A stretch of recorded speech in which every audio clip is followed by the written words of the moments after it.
You are talking about the last era of Dharma. I want to realize a commentary of this. Uh, I think that in this last era of Dharma, there are so many spiritual paths that make you feel good, that it's not just to the Judeo-Christian or Abrahamic religions anymore.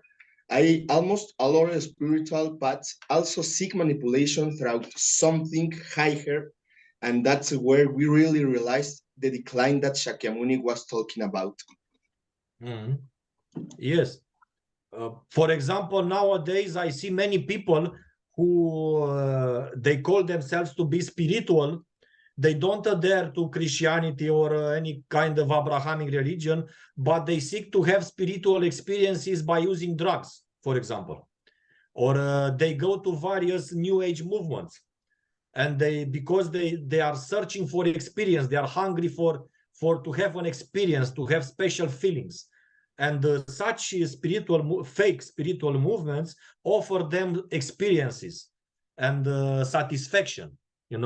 That's a great danger, because they are not looking for salvation or for liberation from birth and death, but to have spiritual satisfaction.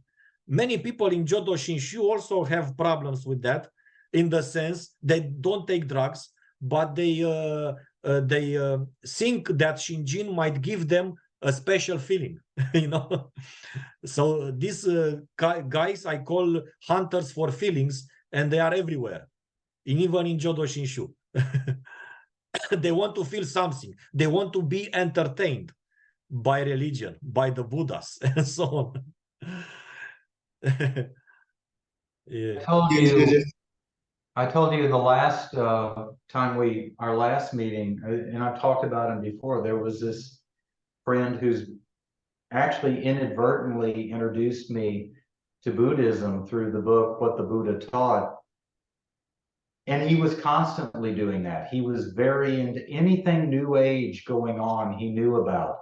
And he would even get plane tickets from a rich uncle of his who lived in Minnesota. And he'd find these people on the internet, like Supreme Master Ching Hai and all these other people.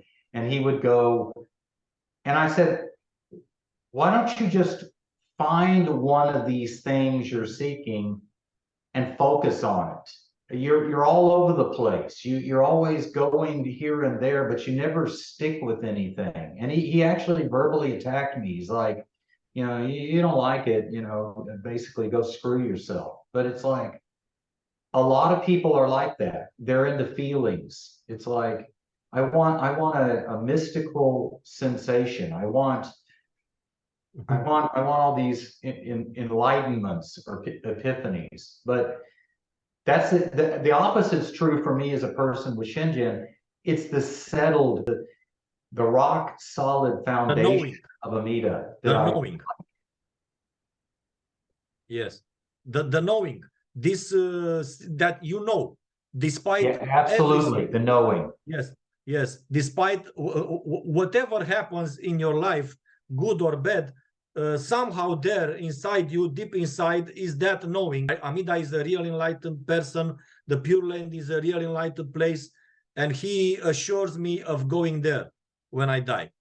Nothing replaces that. Nothing. No feeling I've ever had, and I've had a lot of them. I've been into a lot of New Age groups. I've gone to countless churches, spoke in tongues, was a charismatic, a Catholic, all these Catholic mystical experiences before the Eucharist. Nothing has compared with that simple knowing. There's a firm foundation that I'm locked in. I'm locked into my faith. And I know for a fact I will die in that faith. I will never regress to something else. You'll never find out later on that I did like the guy who took over Paul Roberts' group. I'm not going to come out and say, I'm not a Buddhist anymore. I'm now a Christian, or I'm into soul retrieval or some other New Age crap.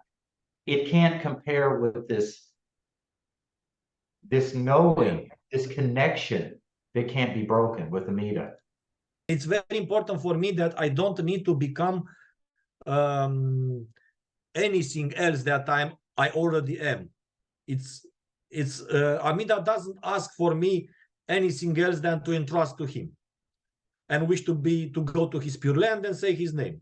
Okay, that's all. It doesn't require for me to be something that I am not, or to become something that I am not, to struggle in this or that, you know.